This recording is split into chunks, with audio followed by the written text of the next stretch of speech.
Hi, I'm Jay, and this is the GeneralAire 8122 drum assembly, also known as part number 7104. This assembly consists of two plastic drum ends on a metal shaft with an evaporator sleeve on the outside.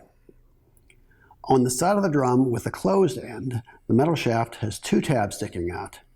This end goes into the drum motor, while the other side rests on the bypass collar, where the 6-inch bypass duct is connected to the humidifier.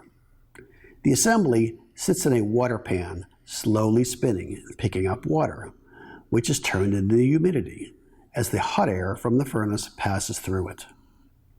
The drum does not need to be replaced unless there is excessive mineral buildup or it is damaged, in which case it should be replaced immediately.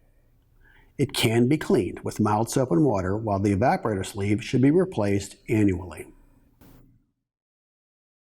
Thanks for watching. For additional help or questions, feel free to contact us.